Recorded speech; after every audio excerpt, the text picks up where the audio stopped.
January 2, na-meet ko yung parents niya and nagpaalam na ako sa mga pastors, sa mga pwedeng pagpaalaman ng mga intentions ko. And then, after some time, we decided to wait. I know that I'm sure about my feelings sa kanya. And she's the one that I want to pursue. Pero, I want to give it time. I am amazed and I admire him kasi hindi siya best foot forward. Talagang sinabi niya, inamin niya na ganito ako, now it's up to you, tignan mo kung i-allow mo. So I think that's the first time for me na, what you call this, na ma-experience yon na hindi siya best foot forward.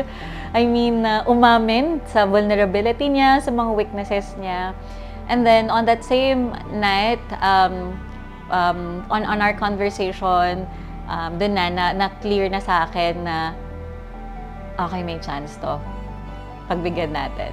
So, I asked him, do you have plans for tomorrow? Sabi ko. Tapos sabi niya, meron. Pero kinancel niya kasi sabi ko, sige, punta ka na ng bahay. So, that's January 2 of 2020. Ang prayer ko nun is, Lord, if siya talaga, may you purify my intentions. Na gusto ko siyang i-pursue ng tama. I want to do it right. Na gusto ko na hindi lang puro emotions ko yung magpapatakbo. Hindi lang yung diskarte ko yung magpapatakbo. This time, ayoko na siyang masayang. Nanap ko na yung babaeng gusto kong makasama habang buhay. Ayokong magkamali. If we're gonna start it right. We're gonna start it with the blessing of the Lord. I prayed to God for a man with a plan. Yung, Lord, sana may plano. Yung hindi ka lang lalambingin, gaganyan, but may plano siya. And then, so during that time, on their first date, mako-consider bang first date yun? No, it's not. Okay, so first day na lay down siya ng intentions niya. He laid down his plans na kakausapin ko yung mga importanteng tao sa buhay mo, pupuntahan ko yung parents mo, pupuntahan ko yung mga leaders natin at magpapaalam, and I want to do it right the first time. And that time, that is my heart also. I want to do it right the first time.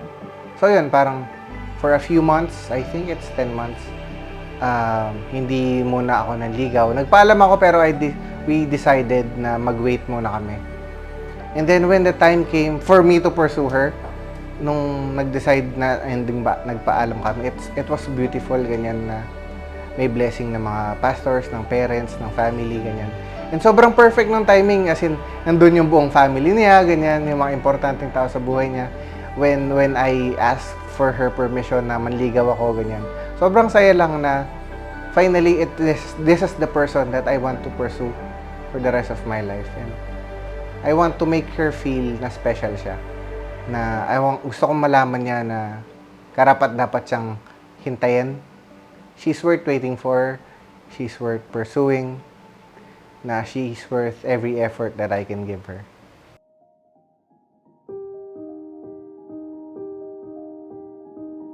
Janine Marie de la Cruz, Katapang. Mahal na mahal na mahal kita. Nagpapasalamat ako sa Diyos sa lahat ng mga nangyari at ginawa niya, sa lahat ng mga tao dito at mga bagay na nakapaligid sa atin. Pero uulit-ulitin ko sa'yo, ang pinakamahalaga para sa akin ay ang ikasal sa'yo sa harap ng Diyos. Bonus na lang yung lahat. After so many years, I can finally say, my heart is home. Ikaw ang tahanan ng buong puso ko. Sa'yo lang ako, ngayon at magpakailanman. I am very happy to build altars with you, just like what Abraham did. This, you, us. This moment right here will be a remembrance of God's goodness and faithfulness. I vow to face every day with you in prayer and in complete submission to Christ. I love you. There was this time, few years ago, I think that was in 2018, nung yung sister ko, may manliligaw siya from other town. So, tapos, magpapaalam na siya sa papa ko para ligawan siya, parang ganon. It was just so amazing kasi yun, parang si papa sabi kasi ni Mikhail, yung asawa na ngayon ng kapatid ko. Sabi niya, I wanna pursue your daughter. Mahal na mahal ko po yung anak nyo. And ang ending po ng panliligaw ko ay marriage. So that time, merong parang something sa heart ko na I want that kind of relationship also. I want that kind of man also na pagpapaalam ako sa parents ko. Then there's this time na sabi ng papa ko, sumagot siya, sabi niya, although that time I know it's not him and I know my papa so much, no, and hindi naman yun yung mini-me niya, but that time the enemy probably might have used that words na sinabi niya na, oh, tama yan, buti nga meron pang ganyang mga lalaki kasi di tulad nito na tinuro sa akin na lipat-lipat or iba-iba. And then during that time, I was so sobrang nasaktan ako. Kasi parang na-realize ko, kabawasan ba sa pagiging Kristiyano ko yung mga naging past ko? Wala na ba talaga, hindi na ba ako pwedeng ma-redeem? You know? Wala na ba akong pag-asa na magkaroon ng magandang love story din, ng magandang istorya? Pero naniniwala pa rin ako at nakinig pa rin ako dun sa still small voice na nagsabing, you are worth pursuing. And fast forward January 2 of 2020, that was 5 a.m. So I was praying, I was crying to the Lord, I was seeking Him, I was worshiping Him.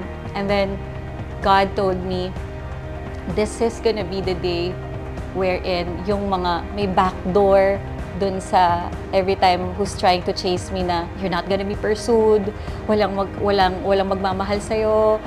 And that backdoor is constantly knocking on my door na wala nga, baka totoo nga walang magkagusto sa akin. But then January 2 of 2020, it was the day that the Lord said, this is gonna be the day, finally, I will close that back door.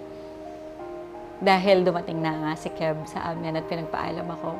So what happened was, it was the same scenario, the very same scenario that I prayed before.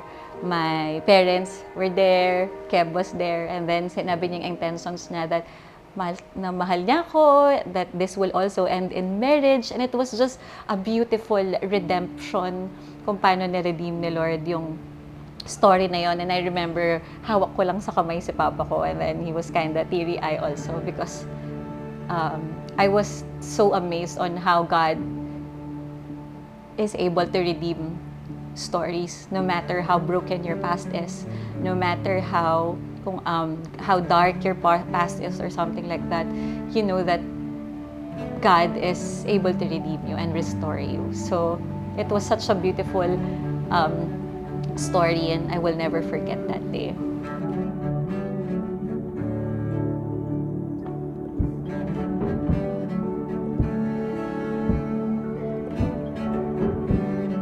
Hi, babe. We know since day one that this moment right here is the reason why we started. The reason why we dated. The reason why we entered this relationship. We were sure this is our goal. To honor God, ultimately. Never have I imagined to end up with this kind of story. A story I would be proud to tell to the next generation. A story I will be proud to tell our future children, God willing. I want the world to know how proud I am of you. I'm sure God is too. You did it, babe.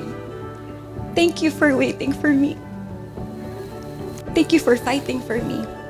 Thank you for honoring me in a way that honors the Lord and our parents. I vow to stay. When life gets hard, when there's just so many reasons to leave, I will choose to stay by your side. In sickness, but please wag na sana. And in health, for richer or for poorer, in the highlands and the valleys, you have me forever and always. All my words fall short. I got nothing new. How could I express all my gratitude? I could sing these songs as I often do, but every song must end, and you never do.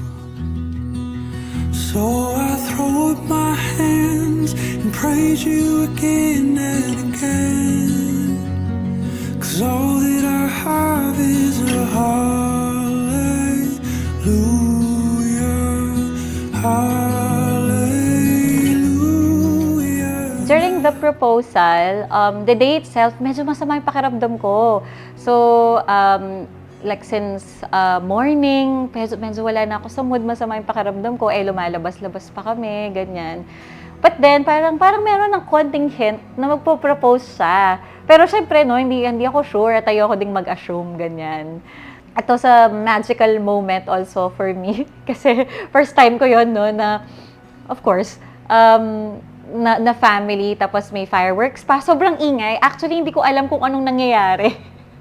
Pinapaikot na niya yata akong ganyan. Pero hindi ko alam yung nangyayari. And then, so humarap akong ganyan. Then that's it. He's already, asking me the question. Nakaluhod na siya. Tapos, hindi ko makakalimutan. I think nakita din to sa video na yung luces na bit-bit ko, hindi ko na napansin na nasa mukha na niya. Tapos nasunog na yung damit niya. Tapos tinapon ko na lang ganyan kasi parang hindi ko na maalala ganyan. December 31, 2019 ako nagpaalam na manligaw. And I think it is a transition. 2019 is a difficult year, pero yung 2019 then the latter part of 2019 is where I decided na siya yung gusto kong babae. Siya yung gusto kong mapangasawa at makasama habang buhay. Ganyan. This is it. Finally, we're doing it and we're making a decision to really seal it and move and go advance in marriage. My soul, oh, don't you get shy on me, lift up your song, 'cause you've got a lion inside of those lungs. Get up and praise the Lord. Oh, come on, my soul. Oh, don't you get shy on me. Lift up your song. 'Cause you've got a lion inside of those lungs. Get up and praise the Lord.